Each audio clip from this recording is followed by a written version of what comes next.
Salut les gens. Quand je parle de métaphysique avec des amis qui sont branchés un peu comme moi, ils me disent mais comment, qu'est-ce qu'on est finalement, la question tout le temps qui revient sans arrêt, nos corps, qu'est-ce que c'est nos corps, la matière, qu'est-ce que c'est, la conscience, qu'est-ce que c'est, tout ça. Comment on peut se placer là-dedans? Alors moi je leur réponds comme ça, comme je le sens, alors je leur dis, écoutez, imaginez-vous un océan. Il n'y a qu'un océan, rien d'autre n'existe, l'océan, la flotte. Dans cet océan, il y a des rochers, des algues, des poissons, ce que vous voulez. Et puis de temps en temps, il y a, à certains endroits, il y a des vortex de flotte qui tournent comme ça, tourbillons de flotte, on ne sait pas pourquoi.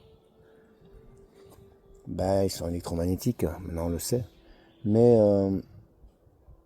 voilà ce qu'on est. On est un tourbillon, on est un vortex, on est un courant dans l'océan. On est la même chose que l'océan. Un vortex, c'est ni plus ni moins que de l'eau qui tourne. Qu'est-ce que c'est un corps? Qu'est-ce que c'est l'ego? Qu'est-ce que c'est... Surtout, qu'est-ce que c'est l'être? L'être, c'est un vortex. Un vortex magnétique. Et quand il se relie à cet océan, qui est la conscience, il tourne de plus en plus vite. Et cet océan de conscience le met à jour le vortex, il devient de plus en plus gros, de plus en plus grand. Je vous fais ce parallèle, vous savez pourquoi?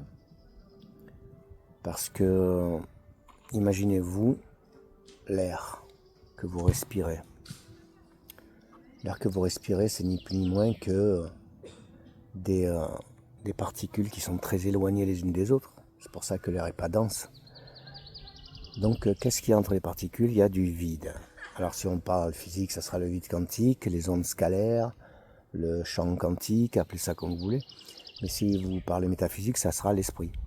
On va appeler ça l'esprit. Parce que ce champ quantique est rempli d'ondes scalaires, d'ondes de vibrations informationnelles qui s'agglutinent par affinité.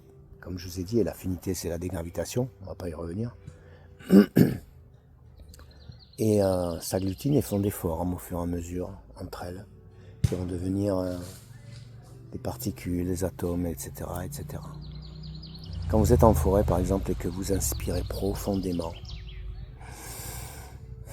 en conscience, et que vous imaginez l'air qui rentre dans votre corps et qui vous pénètre complètement, toutes vos particules ne vont faire plus qu'un avec cet air, cet esprit.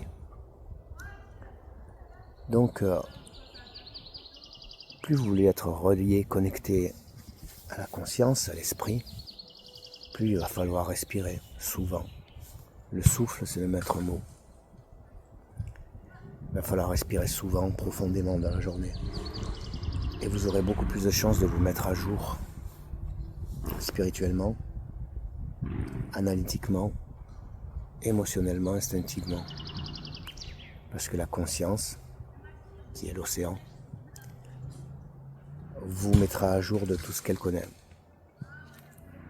De manière intuitive, au moins. Donc voilà, respirez le plus possible dans la journée, profondément. 30 secondes par-ci, 30 secondes par-là. Et déjà, ça vous calmera. Et de deux, ça vous mettra à jour sur la conscience universelle et de tout ce qu'elle possède. Voilà. Voilà ce qu'on est. Un tourbillon. Alors, pas un tourbillon de flotte, on est un tourbillon magnétique. Et du fait qu'on est relié à la Terre, on a un tourbillon électromagnétique. Salut.